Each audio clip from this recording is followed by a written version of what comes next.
Good morning. This is Tina Davidoff with Keller Williams Residential Real Estate, coming to you today again with some more information about the home buying process. And today I've got Clayton Bailey joining me. Hello, Clayton, from Green City Hi. Home Inspection. Clayton's been doing inspections for my clients for the past 7, 8 years and always does a great job, and I learn a ton from him. So today Clayton's going to talk about buyers primarily and what they need to know about the home inspection process. Awesome. Thanks for having me, Tina. So Clayton Bailey, Green Scene Home Inspections. I'm a third generation inspector here in the Dallas-Fort Worth area. We're coming up on 8,000 houses this year. So Wow. it's like, bam. So we have been in the business a long time and we know a lot, and we always appreciate your referrals, Tina. So talking about the home buying process, the Dallas market is super hot right now. And we're kind of going back into that thing that we saw probably 3 to 5 years ago, where people are overbidding on houses just to get things because there's just no inventory.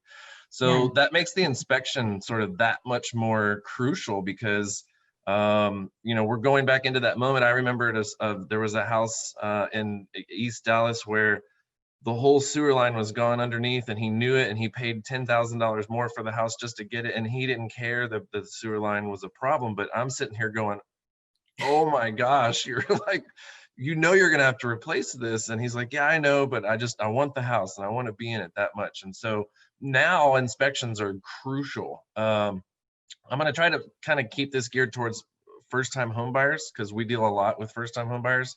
So it can be very it's this big, huge moment that everything goes down, and we see people's anxiety levels just go up and up and up because this is a lot of money, and it's the most money that you've ever spent on something, and it's very nerve-wracking. And you probably have your parents over your shoulder, you have somebody that's looking, you're trying to help kind of coach you through it. So just to talk about the general inspection itself, so we look at everything from the roof, I say from the sky to the dirt. So everything that's from the shingles all the way down to the dirt, and then out, on your outside property, anything that affects the house. Okay, so we like to put the house through what we call a stress test, or you're having a big Super Bowl party and you're having everybody over all at once, and they're all flushing the toilets and taking a shower and doing dishes, and everything's running sort of all at once, right?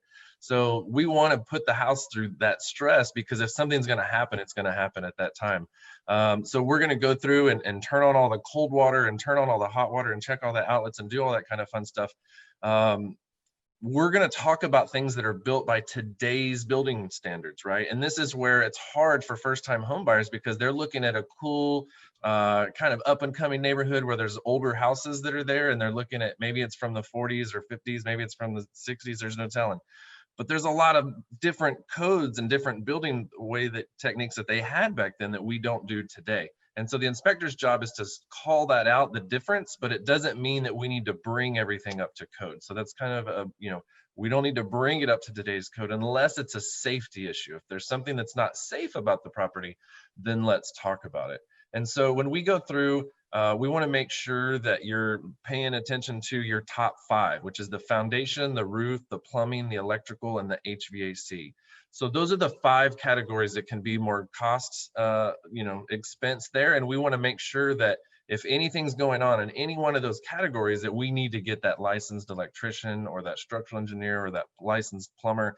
They need to be a licensed individual. So often in this market, we're seeing a lot of flipping, a lot of flippers, and flippers like to cut corners. They want money. They don't want your happiness.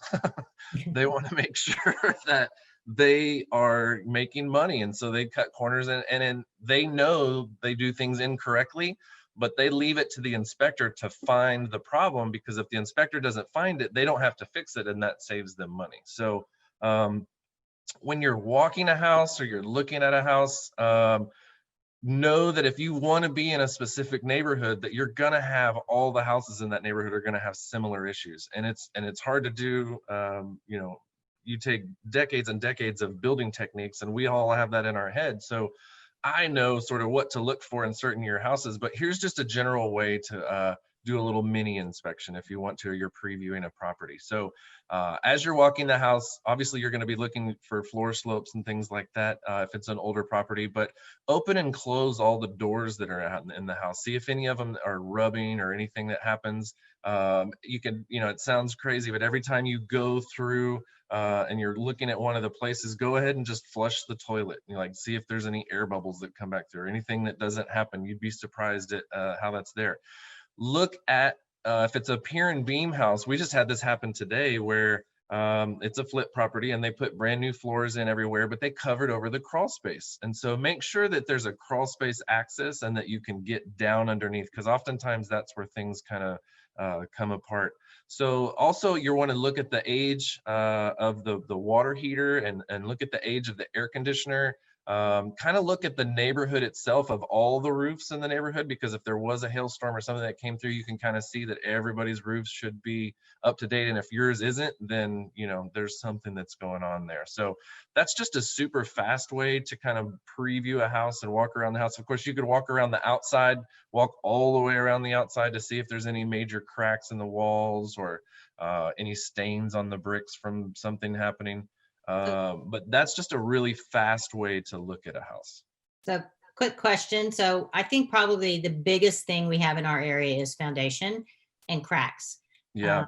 Cracks scare people. So Yeah. I know I've had foundation work done at my house. One foundation work was done before we moved in, and that's been 30 years ago. And then we had the other side done just like 4 years ago before a remodel. And it wasn't big. It was just like 8 piers. And, but I knew I had doors that wouldn't open and close, and I had some cracks. Had it fixed, waited a month to painted. 2 weeks later, had hairline cracks. Had the inspection company come back out. There's not a problem with the house. It's just settling. How do buyers know, and sometimes even sellers know, what to be nervous about and what is just typical for our area? Yeah, great question. So we have clay expansive soils here in North Texas. So what happens when it gets wet is that it puffs up and it rises. So, and then in the, like right now in the winter and the summertime, it goes back down. And so a foundation can move anywhere from 3 to 7 inches depending on the soil. So older houses were built without expansion joints. And so the easiest way to explain this is that if anybody's ever seen a road buckle because of the heat, because they didn't cut little strips in the road to leave spots for thermal expansion. And the same thing happens with the outside bricks on a house, is that if it's on the south or the west side, they'll get hot and they'll expand, and you'll see a little crack under a window or a door or something like that. And that is very typical. That's not foundation related. That's just a building technique that wasn't incorporated yet. That's a cause and effect type thing.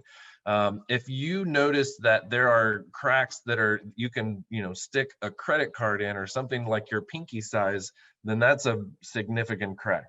Little hairline cracks in the mortar are signs of there's a drainage issue that's happening in that area, because if you have a side of the house that has negative drainage that takes on more water, well, then that side's going to go up and down more so than the other side of the house. And so this is where proper drainage and or not having proper drainage and something being wrong with your plumbing system under the slab are the two main causes of foundation need to have work done.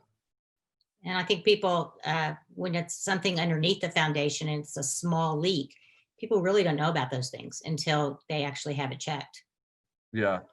And so, flippers will go through and they make everything all nice and neat. And the, inspector comes through and he flushes all the toilets and runs all the showers and does all the things. But if it has cast iron sewer line that's there, well, that stuff just splits out the top. And then you're just adding water under the house, and then it's just causing that section of the house to go up and down. And that's why you'll see more cracks in that area of the house.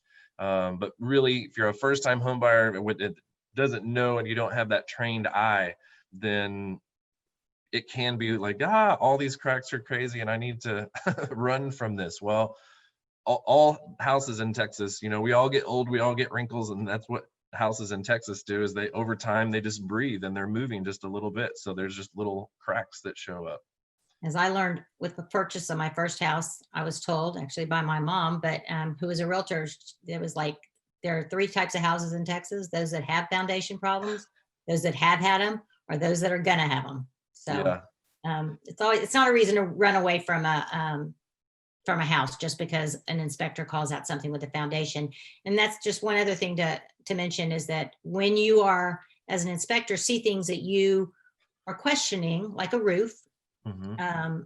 how you handle that with in your inspection report, because your inspection reports are very thorough, and you do a video that you give to the buyer at the end, which is great because then they can go back and watch it, because a lot of this that we deal with every day, but a new buyer, it's all new information and it can be overwhelming.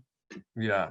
So whenever we get into that situation, like I said, if it falls under foundation, roof, plumbing, electrical, or HVAC, if it's those top five, we want to see someone that's licensed out there in that field. Sometimes, and in our report, we try to indicate like, no, this is, you really, really need to get this looked at, and this is a problem. Or these are minor kind of roof tune-ups that you can do.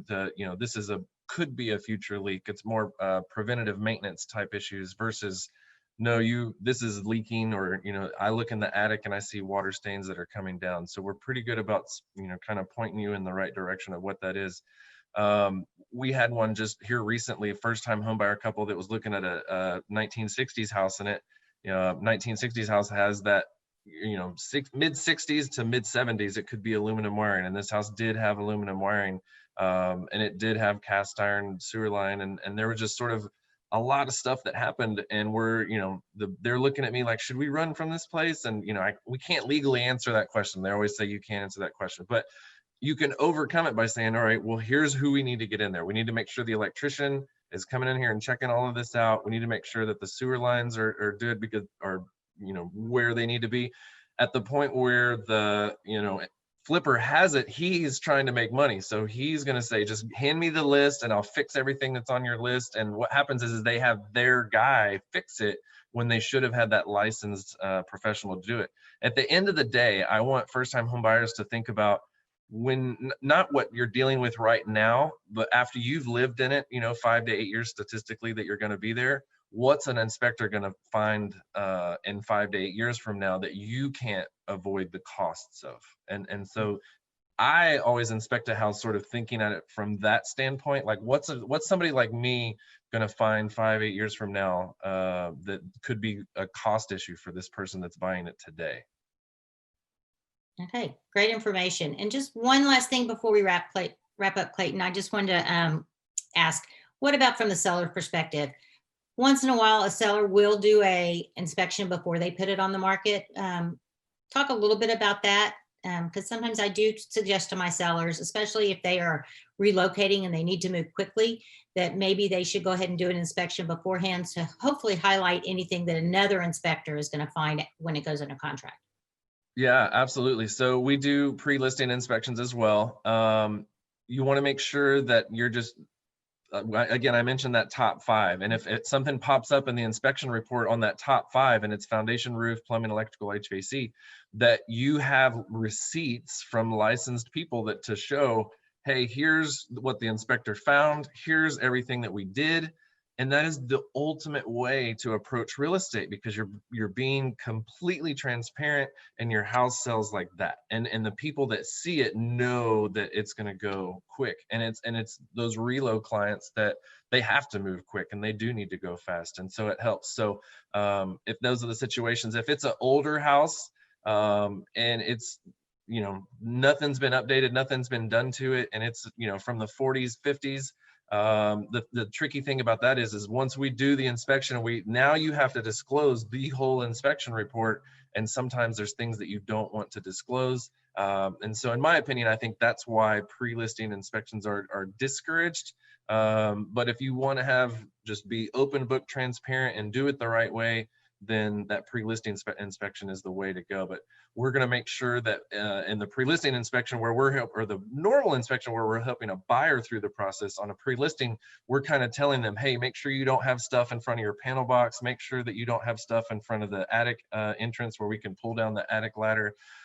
Make sure that you have any repair receipts out there for the inspection, because when you show up to do an inspection and they have one box that says exterior and another box that says interior, and it's all their receipts of everybody that's ever done anything with the house, I love that house. That's the best maintained. I want to have the relationships that they had with their window guy or landscaper or pool guy or whatever it was. They're willing to share all that with you.